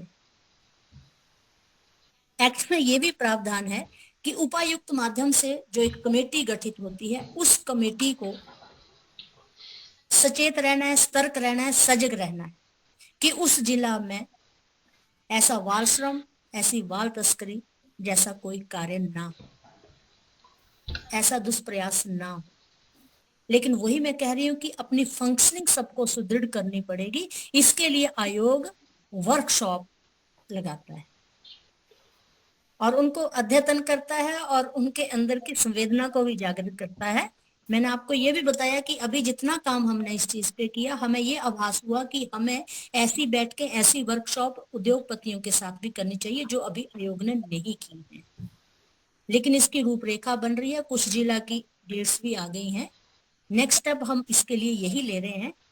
सबके अंदर एक अच्छा व्यक्ति छुपा होता है, कोई भी अपने मन से बुरा नहीं करना चाहता। संवाद में ये ध्यान में आया है कि उन लोगों को लगता है कि हम इनको बहुत जिसको कहते हैं विकट परिस्थिति से उठाकर लेकर आए हैं, या ये विकट परिस्थिति में मिले हैं, बहुत मैले कुचैले मिले हैं, बहुत बीमार अवस्था में मिले हैं, और अभी देखिए हमने इनको हेल्दी वेल्दी कर दिया है, अच्छा खाने को दे रहे हैं, अच्छा पहनने को दे रहे हैं, अच्छा रहने को दे रहे हैं। लेकिन फिर से दोहराऊंगी कि हमारी जो संवेदनशीलता है वो ये कहती है कि एक तो बच्चे का राइट है, 3 से 14 वर्ष तक उसको केवल पढ़ाई करनी है, वो हनन हो रहा है और ये बहुत बड़ा क्राइम है जो उनके एंड से हो रहा होता है और अनभिज्ञता में हो रहा होता है। तो इसलिए एक प्रयास तो ये बनता है कि उन तक ये बातें पहुंचाएं कि ये कितना बड़ा अपराध है और कितनी बड़ी भारत की प्रतिभा को आप लुप्त कर रहे हो सकता है किसी बच्चे में अच्छा खिलाड़ी छुपा हो, अच्छा संगीतकार छुपा हो। जी मैम, जी मैम। मैम, हमारे पास अगला प्रश्न आया है अभिनंदन शर्मा जी का। ये पूछते हैं कि क्या बाल तस्करी के शिकार हुए बच्चों को के लिए हिमाचल प्रदेश में कोई पुनर्वास केंद्र स्थापित किए गए हैं? जी, जब कभी ऐसा बच्चा कहीं मिलता है तो सबसे पहले तो बिल्कुल तत्काल जो सुविधा है वो वन स्टॉप सेंटर हर जिला में, जहां बच्चे को रखा जाता है। तब तक जो बच्चे के परिवार की जानकारी नहीं मिलती, बच्चे की पूरी जांच नहीं हो जाती, बच्चे का मेडिकल नहीं हो जाता। ओपन होम शेल्टर है जहां बच्चे को रेस्क्यू करके रखा जाता है, जहां उसकी शिक्षा का, स्वास्थ्य का, सुरक्षा का पूरा ध्यान रखा। उसके बाद पूरी जांच जैसे ही खत्म होती है, अगर तो माता पिता मिलते हैं तो CCI लास्ट ऑप्शन, बच्चा परिवार से वंचित नहीं रहना चाहिए। हमारा प्रयास ये हो कि बच्चा अपने परिवार के पास पहुंचे। लेकिन कई बार दुविधा होती है, बच्चा अपना पता नहीं जानता है, जो वो पता बताता है वो आधा अधूरा बताता है। कुल मिला के अगर उसका कहीं भी पता नहीं चलता तो अपने यहाँ जैसा मैंने बताया कि 47 CCI, जिसमें अलग अलग तरह के बच्चे रखे जाते हैं। दिव्यांग बच्चों का है, MR बच्चों का है, दृष्टिबाधित बच्चों का है, बेटियों का है, छोटे शिशुओं का एक ही है पूरे प्रांत में, टूटी कंडी में। तो ऐसी व्यवस्था है। अपनी व्यवस्थाओं की कठिनाई नहीं है, कठिनाई संवेदनशीलता की है। हम सबको सतर्क रहना पड़ेगा। हम सबके ध्यानार्थ कभी कोई ऐसे असहाय लाचार बच्चा मिले, तुरंत मैम। इसी टर्नों प्रश्न के को भी साथ कॉल मैं एक करेंगे। और जोड़ना चाहता हूँ। एक प्रश्न आया है, वो भी इसी का ही है कि एक साल में बच्चों की तस्करी के कितने केस ऐसे आते हैं आपके आयोग के पास, और कितनी शिकायतें आती हैं जिन पे कि आप स्वतः संज्ञान लेते हैं बाल तस्करी के, मैम? बता पाऊंगी, ऐसा आंकड़ा सुनिश्चित नहीं मैं आपको बाल तस्करी का बता पाऊंगी। अदरवाइज पूरे वर्ष में मैंने आपको बताया 259 ऐसे केस हुए जिन पे हमने स्वतः संज्ञान। जी मैम, जी मैम। तो मैम अगला प्रश्न हमारे पास विनोद योगाचार्य जी का आया है। ये कहते हैं कि प्रदेश में मंदिरों की सीढ़ियों या सड़कों पर जो बच्चे भीख मांगते हुए नजर आते हैं, क्या उनके लिए भी आयोग के पास कोई प्लान है? जो बच्चे मंदिरों या फिर कहीं पर भीख मांगते हैं मैम, उनके लिए कोई इस तरह का प्लान कमीशन के ये पास है? जो मैंने आपको योजना बताई, व्यवस्था बताई, वही इन बच्चों के लिए है। दुविधा वही है कि इनके माता पिता ने ही इनको ऐसे छोड़ा होता, और बाद में कोई ना कोई जैसे बच्चे को रेस्क्यू करते हैं वो वही मुआफी मांगने वाला एक बातचीत आ जाती है कि ये हमसे छूट गया, हम जरा काम के लिए गए थे। अदरवाइज वहां उनके लिए एक जैसे क्रच जैसी सुविधा होती है, वो भी बस्तियों में की जाती है। चाइल्ड लाइन इसको देखती है, और चाइल्ड लाइन इनके साथ संवाद भी करती है कि बच्चों को यूं नहीं छोड़ना है। वो पढ़ाई के लिए भी प्रेरित करती है।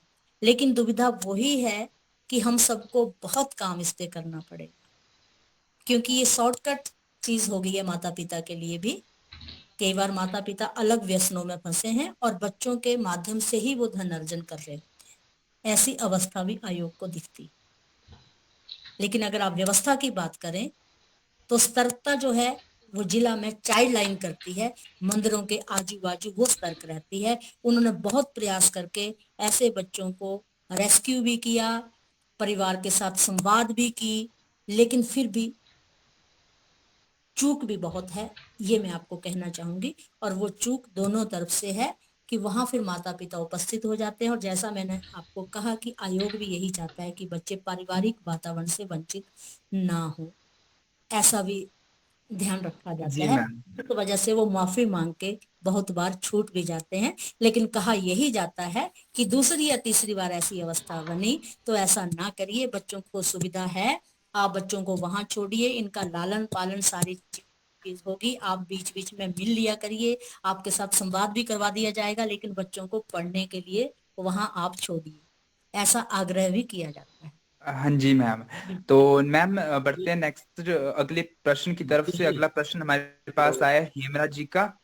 तो हेमराज जी पूछते हैं, वैसे तो इनका प्रश्न का बहुत आधे प्रश्न का जवाब तो आप दे चुके हैं कि इनका प्रश्न यही था कि हम बच्चों के अधिकारों को किस तरह से सुरक्षित रख सकते हैं। पर इन्होंने इनका मेन कहने का मतलब यही है कि हम आपके आयोग को कैसे अप्रोच कर सकते हैं कि अगर इस तरह का कोई केस आता है हमारे पास तो हम आपके आयोग से कैसे संपर्क साध सकते हैं। एक बार फिर से अपना नंबर और इसके बारे में जानकारी दें मैम, ताकि लोगों को पता चले कि किस तरह से आपको अप्रोच हम कर सकते हैं।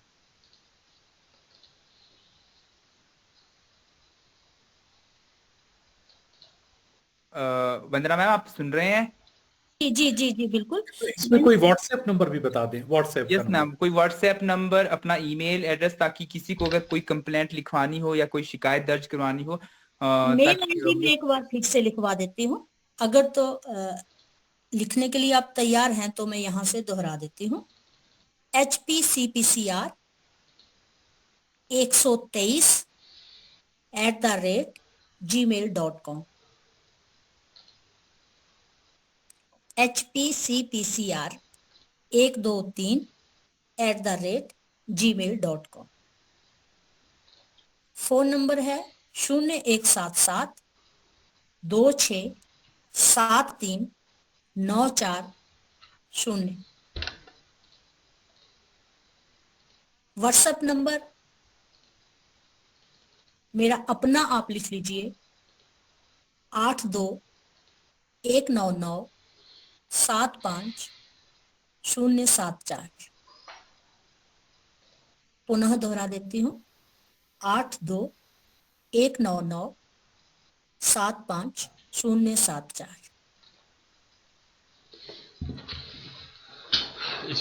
जी मैम।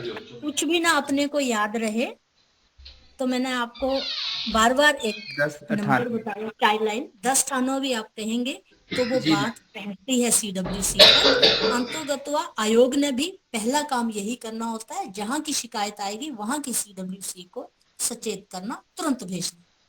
जी इसलिए मैम। 10 को भी करेंगे तो वहां पहुंचेगी। सॉरी मैम, एक बार नंबर रिपीट करेंगे?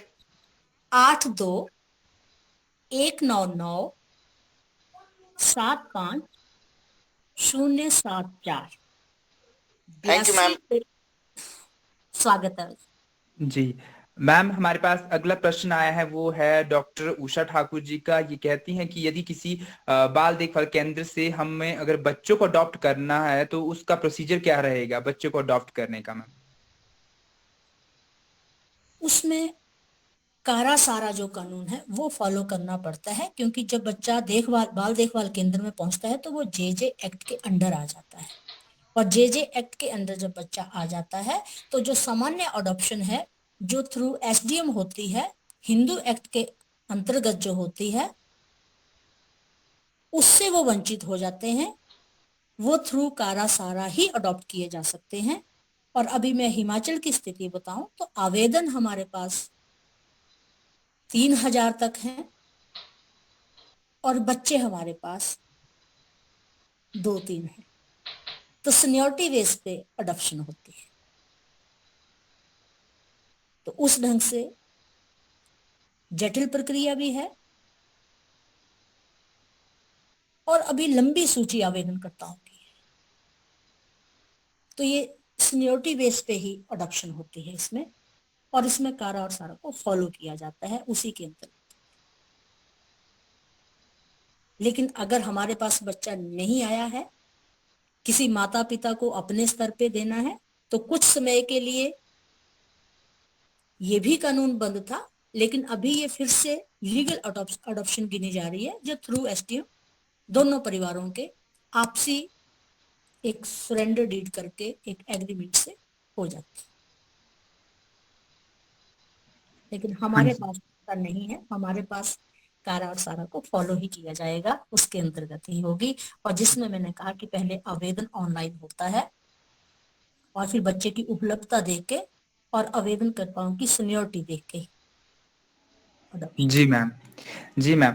मैम, हमारा पास जो सेकंड लास्ट क्वेश्चन आया है वो है राहुल कुमार तिवारी जी का। ये कहते हैं कि हमारी सोसाइटी में कुछ ऐसे लोग होते हैं जो अपने बच्चों को खुद ही मजदूरी के लिए भेज देते हैं, और जो दूसरे लोगों के घर में अपने बच्चों को काम करने के लिए या फिर कहीं दुकान में मजदूरी करने के लिए भेज देते हैं। तो इन लोगों का हम क्या कर सकते हैं, या फिर सरकार क्या कैसे कर सकती है? क्योंकि इनकी भी मजबूरी रहती है पेरेंट्स की कि सरकार जो पैसा देती है या फिर जितनी इनकम होती है उनसे इनका गुजारा नहीं चलता, तो उनको मजबूरी होती है कि बच्चों को भेजना पड़ता है।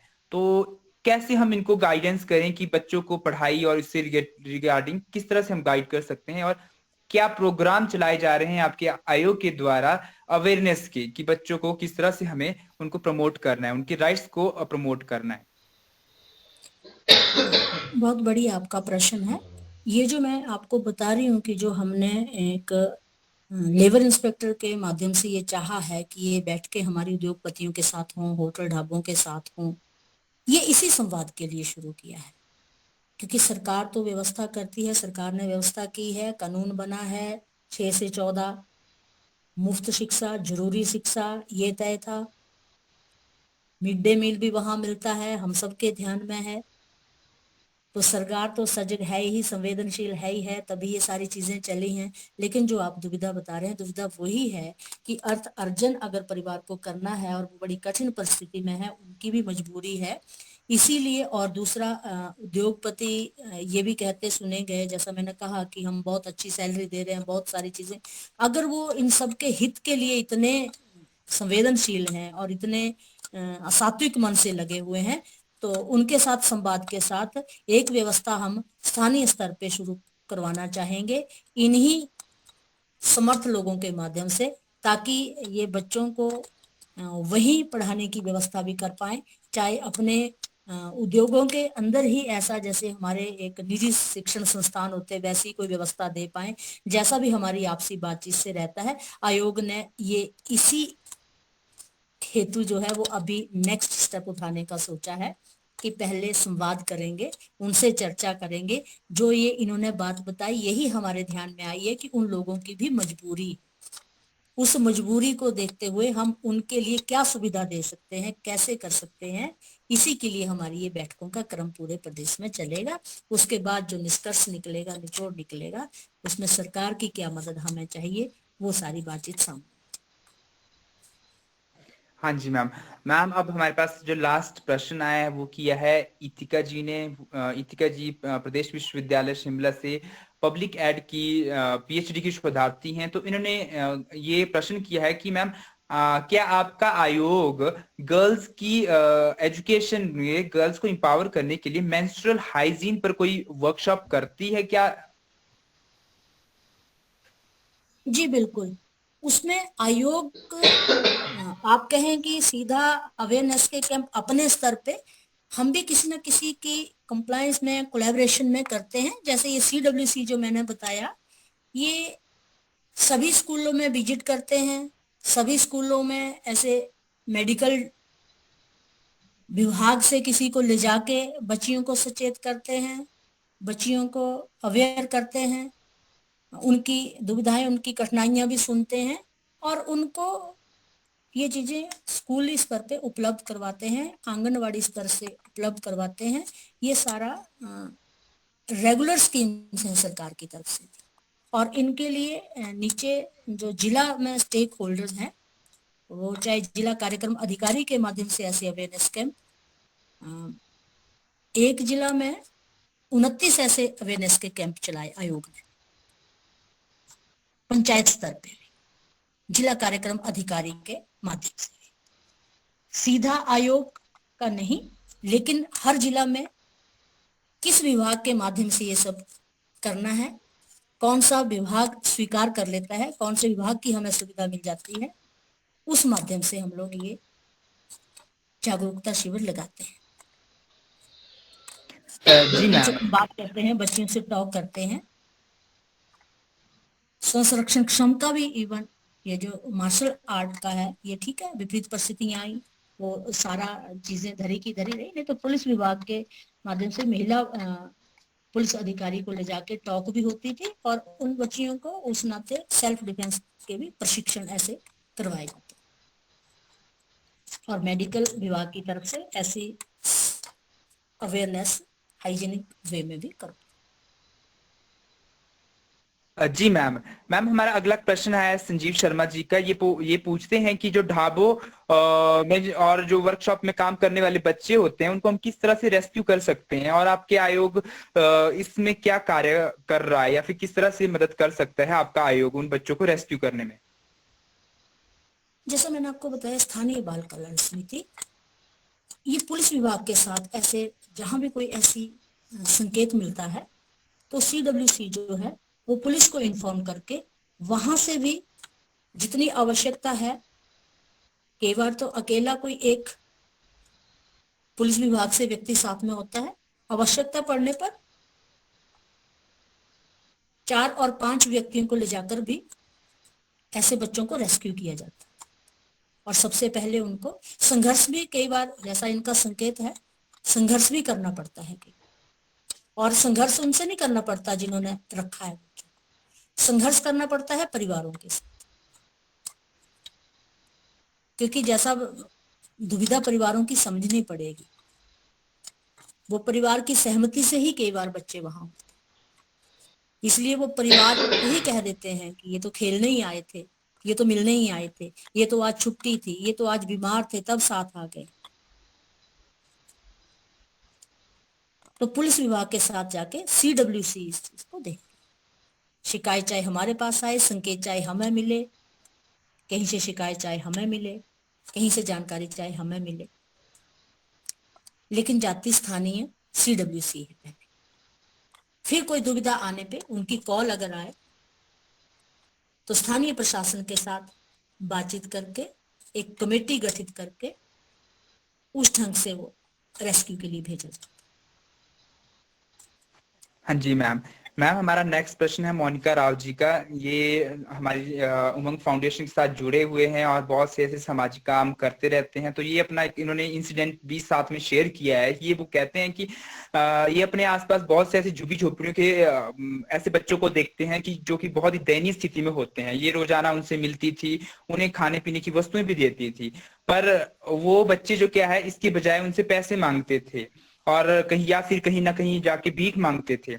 तो इन्हें यह देख के बहुत बुरा लगा और ये साथ में प्रश्न पूछते हैं अब कि उनके बात करने से ऐसा लग रहा था कि अगर इन बच्चों को शिक्षा की जरूरत है, क्योंकि उनका दिमाग बहुत जल्दी चीजों को समझ लेता है। जब मैं उन्हें एक पार्क में पढ़ाया करती थी, यानी कि इन्होंने पार्क में बच्चों को पढ़ाया भी, उन बच्चों को।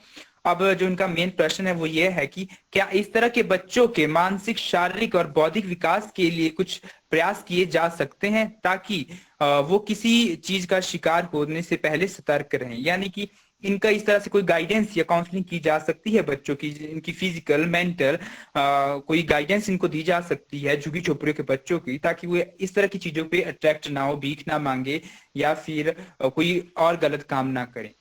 जी मैम, आपके आयोग के द्वारा इसमें कुछ? बहुत ही अच्छा प्रश्न। इसमें इनकी संवेदनशीलता और इनका अनुभव दिख रहा है।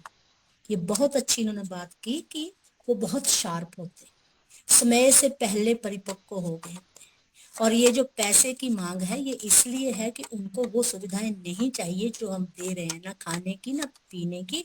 उनको हो सकता है नशे की कोई लत, वो चीजों को समझ नहीं पाते। जैसे बड़ों को करते हुए देखते हैं वैसा करने का वो प्रयास करते हैं। उसके लिए उनको धन चाहिए, वो नशे की मांग आपसे कर नहीं सकते, इसलिए वो पैसे की मांग करते हैं। इन्होंने बहुत अच्छा बच्चों को पकड़ा कि बहुत ऊर्जावान ये बच्चे होते हैं, बहुत एक्स्ट्रा ऑर्डिनरी होते हैं। केवल और केवल एक दिशा का बोध नहीं होता, क्योंकि इनका पोषण ही ऐसी परिस्थिति में हुआ होता कि ये मजबूर हैं उस परिस्थिति से जूझने के लिए। इनकी पर्सनैलिटी की डेवलपमेंट ही उस दिशा में हो गई होती है। और ये बहुत आवश्यक है जो उन्होंने कहा कि उनके साथ कैसे काउंसलिंग की जाए। और जैसे मैंने सबसे पहले बात शुरू की थी कि मनोवैज्ञानिक अपने यहाँ बहुत कम हैं। हमें उस स्तर के मनोवैज्ञानिक चाहिए जो संवेदनशील उस नाते हों, जो बच्चों को हम दिशा देना चाहें वो दें। वो एक कार्यक्रम की तरह कार्य करके ना आए, वो एक रजिस्टर में एंट्री करके ना आए कि हाँ हमने काउंसलिंग की, हाँ हमने कार्यक्रम किया। हमें कार्य करना पड़ेगा, कार्यक्रम नहीं। और इसकी बहुत आवश्यकता है। बहुत आपका अच्छा प्रश्न, बहुत अच्छे आपके मनोभाव। और आयोग जरूर चाहेगा कि ऐसी बस्तियों में योजनाबद्ध तरीके से कैसे करके ऐसे स्व संरक्षण क्षम के ऐसे कोई अभियान लिए जाएं, ऐसे कोई उनके प्रशिक्षण के ऐसे कोई शिविर लगाए जाएं। अपने सीसीआई में तो मैं ऐसा चाहती थी कि जितनी अपनी सामाजिक संस्थाएं हैं, श्री श्री रविशंकर हो गए, आर्य समाजी हो गए, ब्रह्म कुमारी हो गए, निरंकारी हो गए, एक लंबी सूची अपने पास है, उनका संवाद हो। विपरीत परिस्थिति थी तो ऐसा भी आयोग ने कहा कि वर्चुअल माध्यम से हो, कैसे भी हो, लेकिन निरंतर उनके साथ संवाद होता रहे और किसी एक ही दिशा में नहीं। तो ऐसा ही प्रयास यहाँ भी करना पड़ेगा, योजनाबद्ध तरीके से क्रमवार करना पड़ेगा। और मुझे लगता है कि ऐसी वेदना और ऐसी संवेदना अगर हमारे समाज में है, जैसा आपने बताया इन दीदी का, तो मुझे लगता है कि हम बहुत अच्छा एक हेल्दी वातावरण बना पाने में सक्षम हैं। जरूर मैम, जरूर मैम। चिंतन होता रहना चाहिए, इसी चिंतन से मंथन से अमृत निकलेगा, ऐसा मुझे विश्वास है। ये बहुत ही पहल अजय जी के माध्यम से की गई और इतनी चर्चा, इतनी सात्विक चर्चा, सबका ध्यान मुझे आ रहा है कि सब कितने सजग हैं। आपके प्रश्नों से ध्यान आ रहा है, आपके मन में क्या चल रहा है, कितना नजदीक से आप सारी चीजों को स्मेल कर रहे हैं और कितना ये प्रश्न तो आप मुझसे कर रहे हैं लेकिन जवाब आपके पास है, इतना भी मुझे विश्वास है। लेकिन वही है कि हम सांघिक होके क्या कर सकते हैं, और जब हम सब सांघिक होकर कुछ करेंगे तो जरूर इसमें हम सफल होंगे। इस उम्मीद के साथ पुनः एक बार वाणी को विराम। मैम एक प्रश्न और है, ये श्री मनीष गर्ग हैं। मनीष गर्ग जी एक काफी अच्छा चैनल है द न्यूज वॉरियर, ये घुमारवी बिलासपुर से चलता है, और इन्होंने पूछा है कि मेरा सवाल है कि वन स्टॉप सेंटर बच्चों के लिए क्या क्या सुविधाएं देता है। वन स्टॉप सेंटर यहाँ क्या होता है, कैसे चलता है वन स्टॉप सेंटर? जी नमस्कार Manish ji. One stop centre वैसे तो सखी केंद्र है, और जिन महिलाओं से उत्पीड़न होता है, घरेलू हिंसा होती है, ऐसी महिलाओं से, ऐसी बच्चियों के लिए ये वन स्टॉप सेंटर। लेकिन अभी आपको नोटिफिकेशन के माध्यम से अगर माइनर बच्चा है कोई, तो उसको भी 5 दिन के लिए वहां रखा जा सकता है। महिलाओं के लिए भी ये 3 से और 5 दिन की ये सुविधा है। अपवाद रूप में किसी विशेष परिस्थिति में ज्यादा दिन भी रखे हैं, जैसे कोरोना काल में आउट ऑफ स्टेट हमारे पास कुछ ऐसी बहनें आई तो उनको महीना भी रखा, 2 महीने भी रखे। लेकिन जो इसकी एक स्थिति है वन स्टॉप सेंटर की, ये 3 या 5 दिन की एक सुविधा है। और इसमें खाने पीने से लेके अगर लीगल एडवाइस तक चाहिए तो वो भी सुविधा सरकार के माध्यम से मिलती है। ये हर जिला में है वन स्टॉप सेंटर। किसी भी पीड़ित महिला, बेटी या माइनर के लिए 3 से 5 दिन रहने की वहां व्यवस्था है। और इन 3 और 5 दिनों में उनकी अलग से कोई और व्यवस्था कर दी जाती है। और इन 3 और 5 दिनों में मान लो कोई बहन सीधा ही सखी केंद्र में आ जाती है, वन स्टॉप सेंटर में आ जाती है, वो सिर्फ यही बता पा रही है मेरे साथ गलत हुआ, लेकिन कहीं उसकी FIR नहीं है कहीं, तो वो सारी सुविधा भी वन स्टॉप सेंटर के माध्यम से होती है। काउंसलिंग की वहां सुविधा है।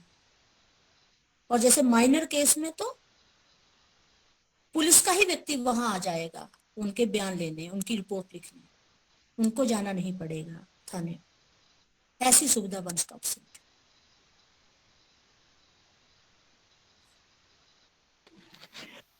वंदना मैम, मैं बस आज का ये लास्ट प्रश्न रहेगा, ये किया है डॉक्टर GD शर्मा जी ने हमने आपसे। ये कहते हैं कि जो टॉर्चर चाइल्ड होते हैं, चिल्ड्रन होते हैं, उनके लिए गवर्नमेंट की तरफ से कोई मिनिमम या मैक्सिमम फाइनेंशियली सपोर्ट फिक्स किया है विक्टिम के?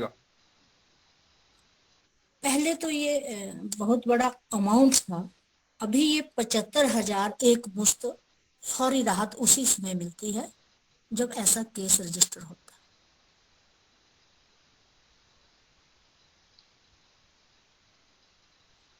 जी मैम, बहुत बहुत धन्यवाद। आपने सभी आज के हमारे जितने भी श्रोतागण हमसे जुड़े थे, सबके प्रश्नों का बहुत ही अच्छे से जवाब दिया। और आज हमारे पास बहुत से प्रश्न आए थे, बहुत से प्रश्न हम पूछ नहीं पाए क्योंकि हमारे पास समय की बहुत ही बड़ा अभाव है।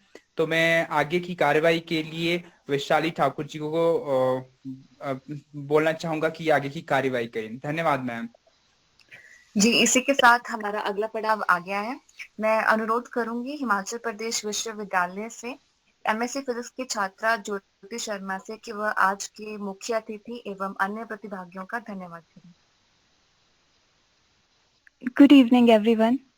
आजादी के अमृत महोत्सव पर उमंग फाउंडेशन द्वारा मानव अधिकार संरक्षण पर परिचर्चा श्रृंखला भाग 4, जिसका विषय आज के लिए बच्चों के अधिकार और उनके संरक्षण में राज्य बाल संरक्षण आयोग की भूमिका पर अपना अमूल्य ज्ञान हमारे साथ बांटने के लिए मैं ज्योति शर्मा, उमंग फाउंडेशन की ओर से आज के इस ऑनलाइन कार्यक्रम की मुख्य वक्ता माननीय श्रीमती वंदना योगी जी, अध्यक्ष राज्य बाल संरक्षण आयोग हिमाचल प्रदेश शिमला जी का तहे दिल से धन्यवाद करती हूँ कि आप आए, अपने कीमती समय से थोड़ा सा वक्त निकाल कर आप आए और आपने हम सबको इतना ज्ञान दिया और हमारे प्रश्नों का उत्तर भी आपने बखूबी दिया। मुझे पूरी उम्मीद है कि आपके द्वारा दी गई जानकारी, आपने ईमेल एड्रेस भी अपना शेयर किया है hpcpcr123@gmail.com। फोन नंबर भी आपने शेयर किया 0177267390 और चाइल्ड हेल्पलाइन नंबर 1098 भी आपने शेयर किया। मुझे पूरी उम्मीद है कि इन सब जानकारी को पूरी संवेदनाशीलता के साथ हर एक व्यक्ति अच्छे तरीके से उपयोग में लाएगा। और इसके साथ ही मैं धन्यवाद करती हूँ हमारे आज के इस वेबिनार में जुड़ी सभी लोगों का, जिन्होंने अपना कीमती समय निकालकर हमारी इस परिचर्चा में भाग लिया। उम्मीद करते हैं कि आप सभी हमारी मानव अधिकार संरक्षण की साप्ताहिक परिचर्चा में इसी तरह भाग लेते रहेंगे। एक बार फिर से आप सभी का उमंग फाउंडेशन की ओर से शुक्रिया। धन्यवाद।